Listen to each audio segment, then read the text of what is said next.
I can't remember whether he said anything, but you can certainly hear the noise of the soldiers beating him, dragging him towards security wing #1. And then, moments after that, remember this is like 1 o'clock at night. Moment after that, who was there, I mean, you were scared to death. No matter how brave you want to put yourself, I mean, you are vulnerable. So now, they came for the third person, and then I just heard it was Sabali. I said, oh.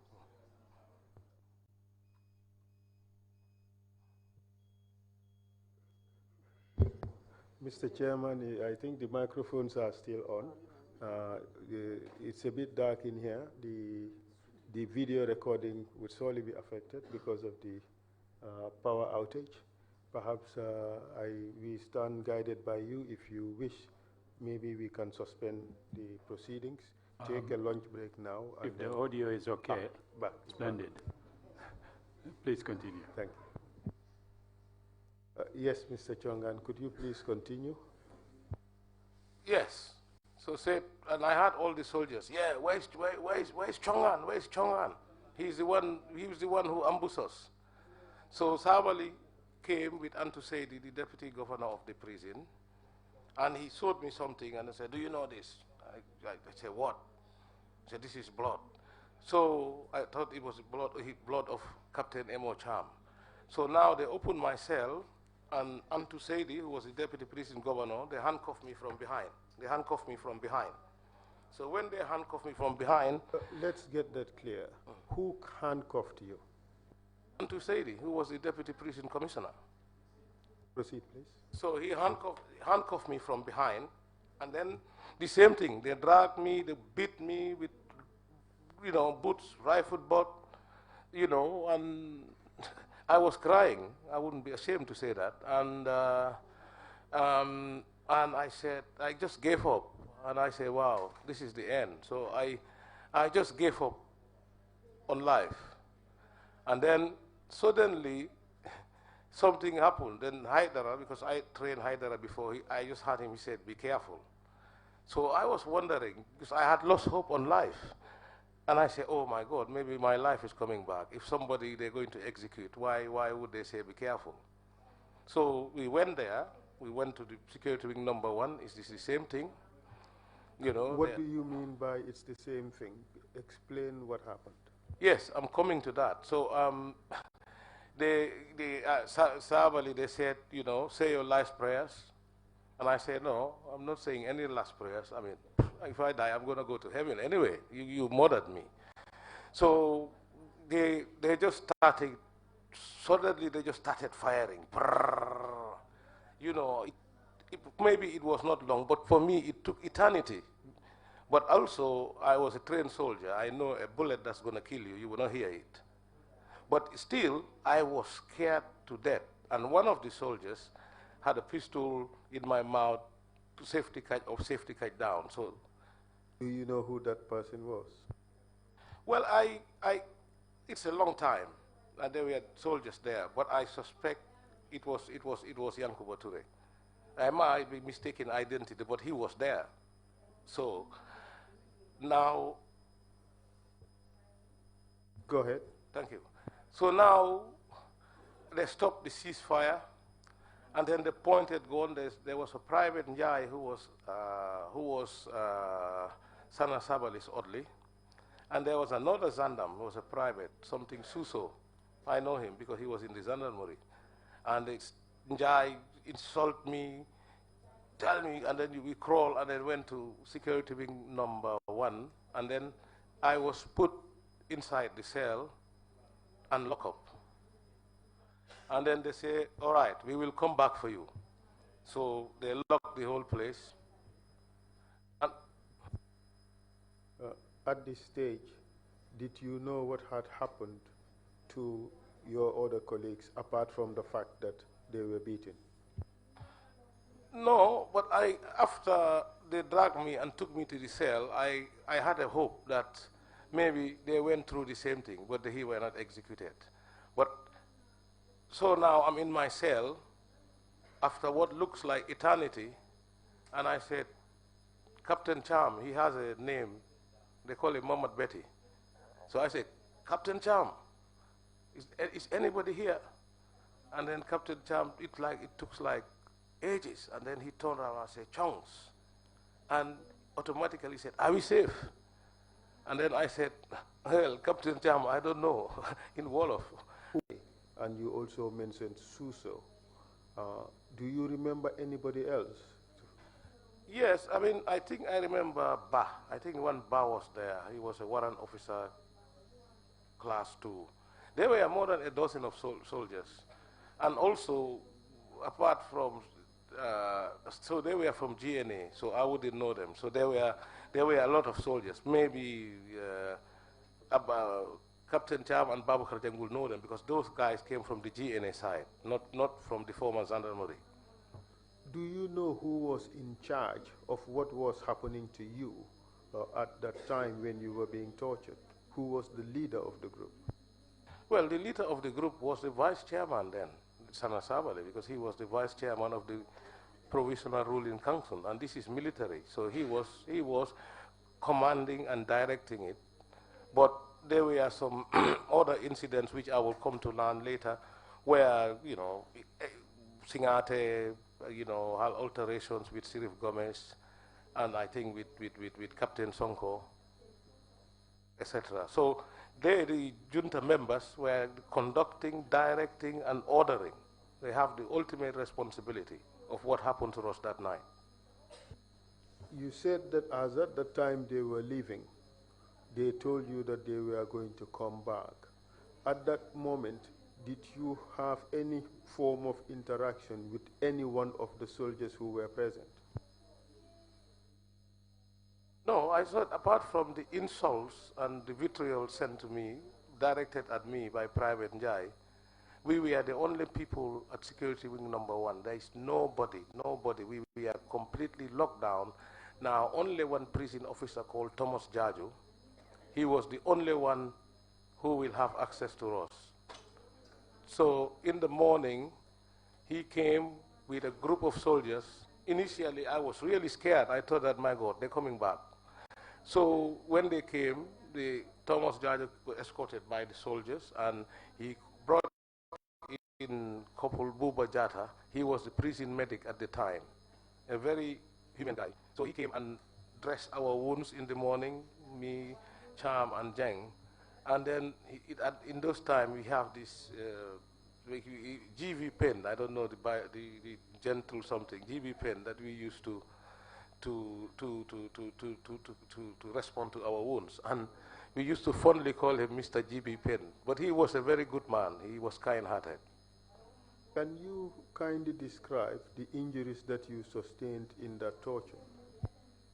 Yes, because for me, that night, because I have a police uniform, which is very light, so I had bruises on all my elbow, my wrist, my knees, and also, so that's what the one that were visible. But I was suffering from serious pain because they were hitting you with rifle butts, kicking you, doing everything.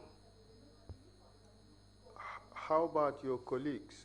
Did you get to see them on this day, when Jaju arrived with Jata to attend to your wounds? Did you see your colleagues?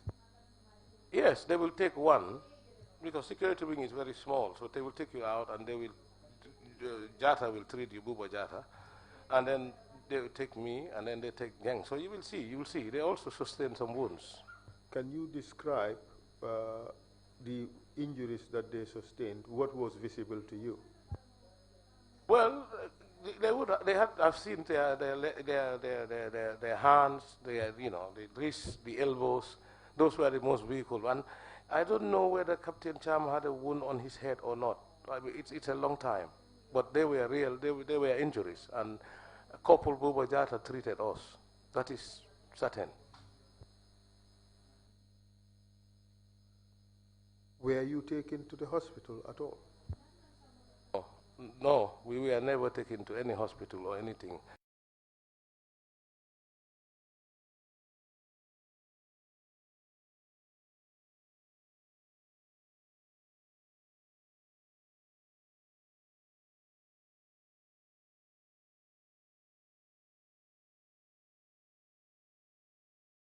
sealed from not even the wall, but from within the prison. We were completely sealed and isolated.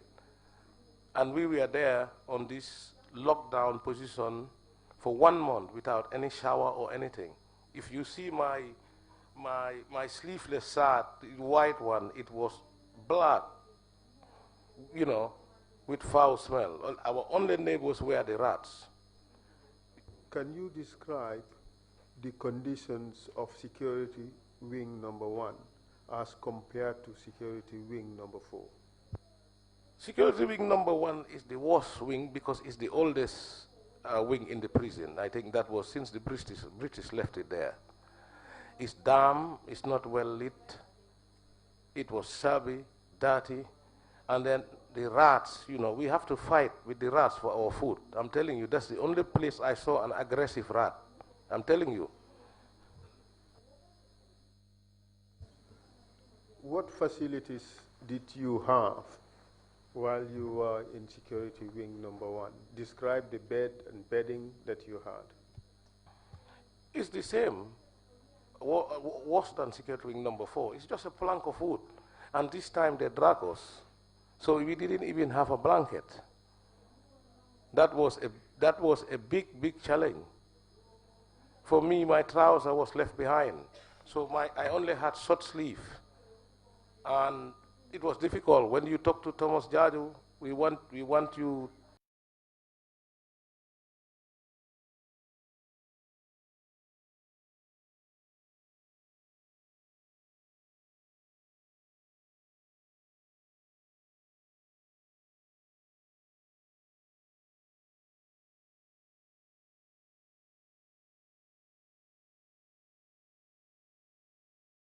I think the police chief, Jibril Jouf, and the then head of the NSS, Samba Ba, they came there, they were visiting the prison. So obviously Thomas would have known that they are coming. Then he gave me my long trouser. So now when they came to visit us, they just came and said they were coming to check us.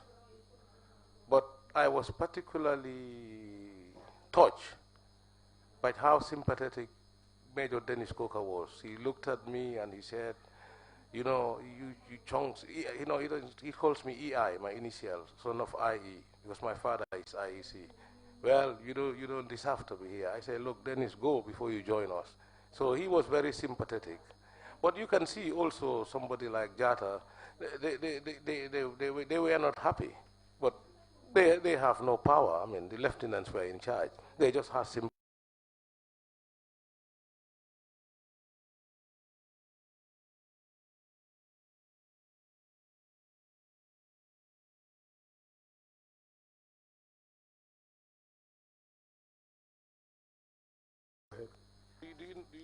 The paragraph, do you know the paragraph? I think should be paragraph 12, sorry, 12 September 1994, thereabout. 7 September?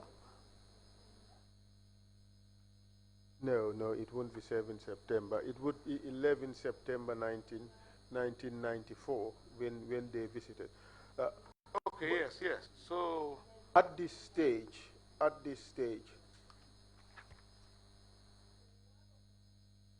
did your conditions of detention improve after the visit of Mr. Jatta and Mr. Coker? well, yes, I had my trouser, so it has increased a little bit. And then I think after we had a blanket. So after 1 week, 1 month of lockdown, no shower. So in October, we start to have 1 shower every week on a Sunday. So we have to remove all our clothes and try to wash it. We were just into our underpants. Even with our underpants, we have to, try to clean it whilst you are only on your underpants. And then you wait for it to dry. At this stage, do you know whether other people who were detained in security wing number 4 knew what had happened to you? No, the impression they were given was that we have been executed. So now, when the junta people were going back, I later learned that when afterwards we would subsequently rejoin them, Sirif Gomez told me that the junta were shouting their name, particularly him. They said, "We are coming for you tomorrow."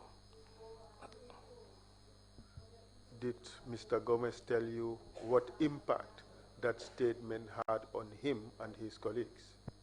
Yes, I can vividly remember Sirif Gomez telling me that the security wing there was a pin silence because they are human beings and you cannot run anywhere. You are in the confine of a cell. You had the gunshots and 3 people disappeared. So for them, it took more than a month or 45 days before they knew actually whether we were dead or not. So that psychological torture is very obvious. So your description, up to October, Jata and Co visited.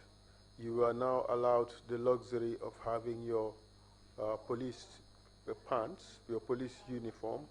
Your condition has improved a little bit. Were you released from detention at that time or not? No. So we continue to stay at security wing number 1, completely isolated. The only person we see is Thomas Jajo. He comes with some soldiers and then he goes. So now we continued there until there about in early September, early November. Let's talk about November now. Yeah. We've gone up to October when Jata and Co visited. Yes. And you continued to remain in detention, given the chance to serve only once a week. That would take us to November. Did anything significant happen in November?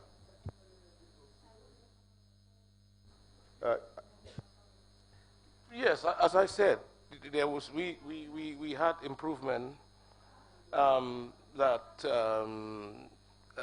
now we are able to shower once a week, and then it became a little bit better. It became better. We are able to shower now every morning. Then towards the end of November, one day the prison warders, I think he was called Ndoi Dabo. He came and they started repairing the cells where we were. And there was even one Keba Sise, if I remember. And then we asked them what happened, but they didn't tell you nothing happened. But we were suspicious that they will bring in more detainees. But this was to security wing number 1. Yes, because it's only 3 of us who are in security wing number 1. I can't remember whether it has 12 cells or 10 cells. So they were cleaning these new cells to prepare it. So obviously the 3 of us were speculating. We know they're going to bring detainees, but we don't know who, which type of detainees.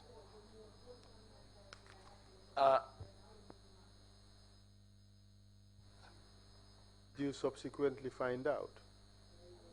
Did you subsequently find out why they cleaned or why they prepared the cells or the cells at security wing number 1?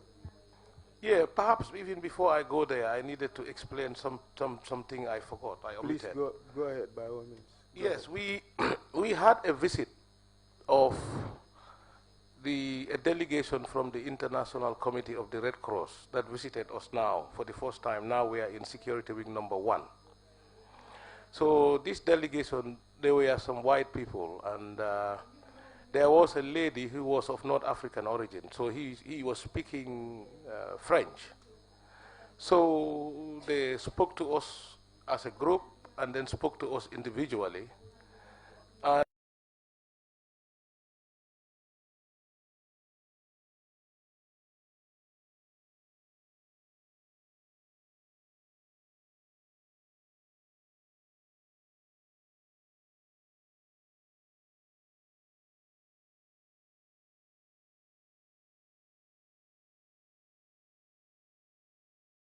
Submit this report to the people who actually tortured you. But one thing, it was interesting because he told me anyway, the Europeans have sent planes and they are taking back their nationals. Remember, we don't know, we have no news, we don't know nothing. The only thing we hear is some birds that are singing. We didn't know that nothing. So I told her, surely something must have happened in the country if the Europeans are taking back their national. And then she kind of regretted and wanted to stop what she was saying. So I pressed her on. He told me, oh, there was a mutiny in one of the barracks. But she would not go further. And luckily for us that day, Sergeant Ismaila Sanyang, who would later become deputy to Thomas Jaju, if Thomas is not there, he comes to help, was on duty that day. So as soon as they left, and Sergeant Ismaila Sanyang, I knew him. We all grew up in Latrikunda. As soon as they left, we went and attacked Sergeant Usman and said, look, what happened? What happened in the country? There was a mutiny. So he was a little bit reluctant until he said, oh, there was an attempted coup in November 11, and some people died. And then he mentioned the name of Barrow and the name of Dotfal. What were their ranks? Did you know? Well, Barrow was a lieutenant, and I think Dotfal was an NCO, but after the coup, I think he was a second lieutenant or a lieutenant. And which force did these people belong to? Lieutenant Barrow and Lieutenant Dotfal? They both belong to the Gambian National Army. Did you know them before? Yes, I know Lieutenant Barrow very well, because Lieutenant Barrow and Sonko, they were close, and they used to. I know Barrow very well, but Dotfal, I didn't remember him because Dotfal before the coup he was a sergeant or staff sergeant, so I don't know him. And they are from the GNA side anyway. But Barrow, I knew him because he was an officer. Did he tell you whether other people were killed in that coup attempt? No, he didn't be pressed. But you know, Sergeant Sanyang, I grew up with him because he was a bit reluctant to explain all that was happening. But he just told us that these people did not want, a Jola government, and that's why they wanted to coup d'etat. So that's what he told me. That's what he told us that time. So we left it at that. But at least we knew now something serious has really happened in the country. But we never knew this. The purposes of the record, we have to get the full names of these individuals. Do you recall the full name of Lieutenant Barrow? Yes, I think Barrow was called Lieutenant Basiru Barrow. How about Lieutenant Dotfal? Do you recall his full name? Well, I don't know his full name. All I know about him is Dotfal. I know he came from around Balangar area. So now you've been informed that there was an attempted coup d'etat and people were killed. You now realize that something significant has happened. Did you receive any further information on this issue? Yes, it will now become very clear. If you recall, I said that afterwards they came to clean the cells, and we were expecting that they were bringing some people. Then on this was around the 20th of December 1994. So after they cleaned the cells, we saw the military police escort some people who were very haggard come in. So these were the people they thought, they accused that they were implicated in this November 11 incident, coup. And I can remember some of them, particularly the guys who came from the Gendarmerie side. There was Sergeant Sidi Manjang, and there was Baseni, I can't remember the surname. And then there was another private, I think Baba Imane, and then there was Sergeant Nyang Kabare, but Kabare was from the GNA side, so Captain Cham and Babu Karjang knew that. And then there was, I think, another private guy. There was Abduba. Abduba was from our side, the former Zandam, and he was the orderly to the then Vice President Sehu Sabali. And then there was another guy, I think it's Landing Baji. He was a military police driver or something like that.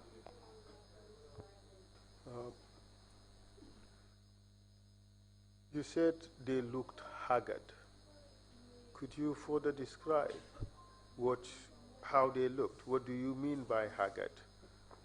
Yeah, I think it must have been their condition of detention, because I understand, we know from them, they told us, they were detained at the barracks since from November 11 till 28th December. So you can see that these people has gone through severe trauma. Did they appear like they had been beaten? Yeah, remember this is after 1 month. You can really see the clothes, were not clean, and they seem to lose a lot of weight, all of them. They must have gone some form of torture before they came there. Did you see any injuries on any one of them? No, at that time I didn't see injuries on any one of them. And what happened when they arrived at Mile 2 prison? So now when they